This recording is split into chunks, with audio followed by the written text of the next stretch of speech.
Nama Menteri Koperasi dan UKM Budi Ari Setiadi terus menjadi sorotan publik setelah disebut dalam dakwaan kasus pengamanan situs judi online, Judol, di Pengadilan Negeri Jakarta Selatan pada 14 Mei 2025. Jaksa Penuntut Umum, JPU, mengungkap bahwa Budi Ari, saat menjabat sebagai Menteri Komunikasi dan Informatika, Menkominfo, pada 2023-2024, diduga menerima komisi sebesar 50% dari praktik pengamanan situs judi online agar tidak diblokir oleh Kementerian Komunikasi dan Digital, Komdigi. Namun, hingga kini, belum ada tanda-tanda proses hukum lebih lanjut terhadapnya, memicu pertanyaan tentang konsistensi penegakan hukum.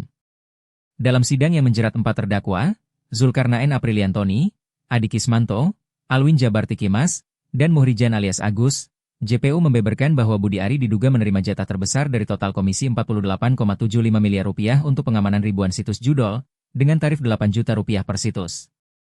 Terdakwa 2 Adi Kismanto sebesar 20%, terdakwa I Zulkarnaen Apriliantoni sebesar 30%, dan untuk saudara Budi Ari Setiadi sebesar 50% dari keseluruhan website yang dijaga, ujar jaksa dalam dakwaan, sebagaimana dikutip Kompas.com.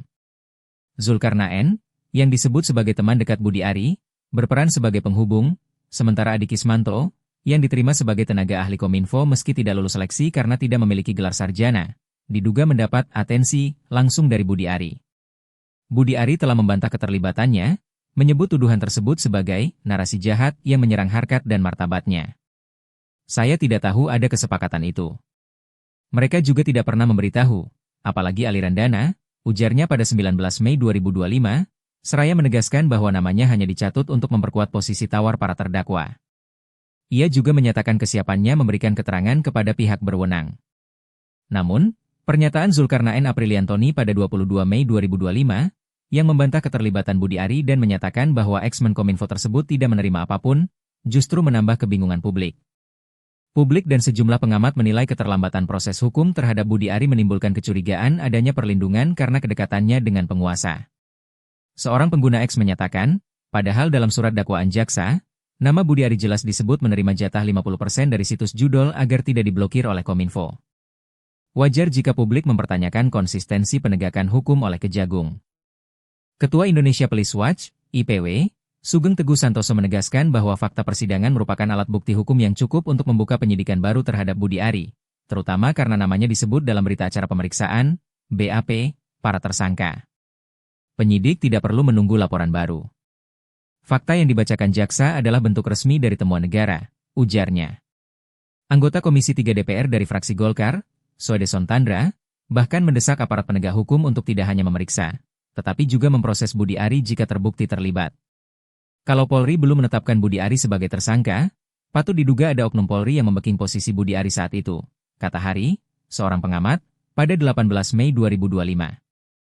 Ia juga mendesak Presiden Prabowo Subianto untuk mencopot Budi Ari dari jabatan Menteri Koperasi demi menjaga integritas kabinet. Pemeriksaan terhadap Budi Ari sendiri telah dilakukan oleh Bareskrim Polri pada 19 Desember 2024, dengan 18 pertanyaan terkait kasus judol. Namun, hingga kini, statusnya masih sebagai saksi, dan belum ada indikasi penetapan sebagai tersangka.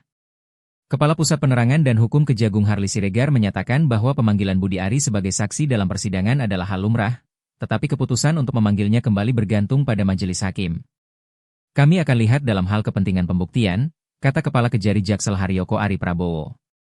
Kasus ini juga menyoroti ironi, mengingat Budi Ari pernah menjabat sebagai Ketua Harian Bidang Pencegahan Satgas Pemberantasan Judi Online yang dibentuk oleh Presiden Joko Widodo melalui Keputusan Presiden Nomor 21 Tahun 2024. Selama menjabat sebagai Menkominfo, Budi Ari mengklaim telah memblokir hampir 3 juta konten judi online dari Juli 2023 hingga Juni 2024. Namun, fakta persidangan menunjukkan bahwa teknologi crawling yang seharusnya digunakan untuk memblokir situs judol justru dimanfaatkan untuk melindungi situs-situs tersebut. Desakan agar Budi Ari mundur dari jabatannya semakin menguat, dengan publik mempertanyakan mengapa proses hukum terhadapnya terkesan jalan di tempat. Jika Budi Ari memang tidak terlibat, proses hukum akan membuktikannya. Tetapi jika benar menerima jatah 50% dari komisi, maka ia harus mempertanggungjawabkannya secara pidana, tulis Fusilat News, mencerminkan sentimen publik yang menuntut keadilan. Hingga kini, penegakan hukum terhadap Budi Ari masih dinanti, dengan harapan proses persidangan dapat mengungkap kebenaran secara transparan. Bagaimana pendapat kalian guys? Silahkan tuliskan di kolom komentar ya.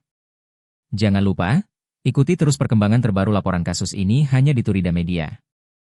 Turida Media, informasi cerdas untuk pikiran terbuka.